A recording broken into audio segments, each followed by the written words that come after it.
Your body craves one thing, an impulse that overrides hunger, fear, and everything else. You must find him and fulfill your ultimate mission as a female. You have finally waited for this moment. He approaches cautiously, his wings emitting a faint vibration, a courtship song. At the moment of copulation, an ancient switch within you is abruptly flipped. Your mouth parts are no longer tools of tenderness, but a cold harvester. You turn your head and bite toward his head without hesitation. Those compound eyes that once gazed at you are now the first nutrient for your offspring. You are sustaining life while simultaneously devouring its creator. Do you think you are a monster? Number on this planet, your behavior is not unique. It is, one might say, a cold law. Countless species perform the same script, turning a partner into a meal at the moment of peak affection. But an unshakable rule runs through it. The one who strikes is almost always a female like you. Why is it him, and not you, who ultimately becomes dinner? The answer is simple to the point of cruelty.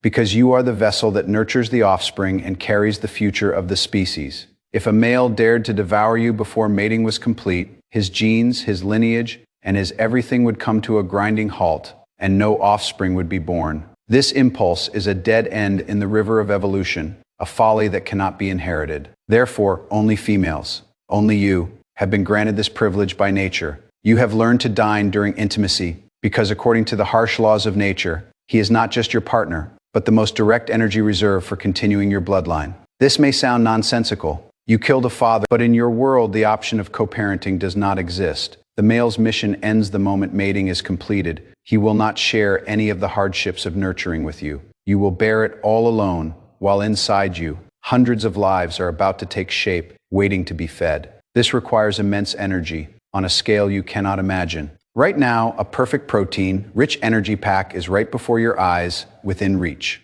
So, you eat it. This is not cruelty, it is calculation. Science has provided data to support your cold behavior. Female mantises, like you, who eat their mates produce othaki that are more than twice as heavy as those of their soft-hearted counterparts. This means healthier, stronger offspring. Do you think this only satisfies your own hunger? No. You have also left a more powerful genetic imprint for him. But for him, this is a massive gamble. His future ends completely the moment you bite down. If he could survive, he might find a next target and sow his genes again and again, leaving more offspring. However, for some species, even the option of survival is a luxury. You are not a redback spider, but perhaps you can understand their despair. In their world, a male's life is a journey toward death. The vast majority fall victim to predators before they even get a chance to mate. So when a male redback spider is lucky enough to truly seize that fleeting opportunity, he performs an act that would astonish even you. After mating, he actively somersaults to offer his body to the female's fangs.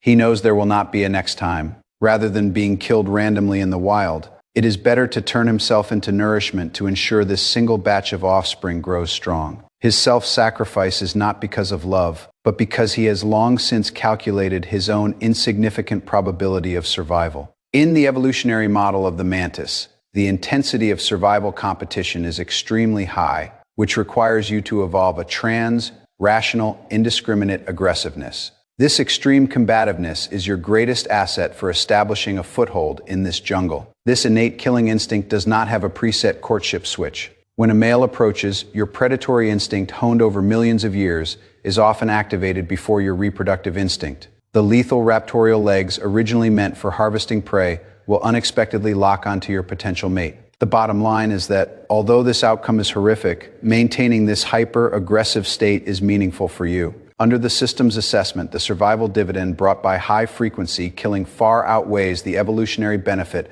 of wasting time precisely identifying a weak suitor.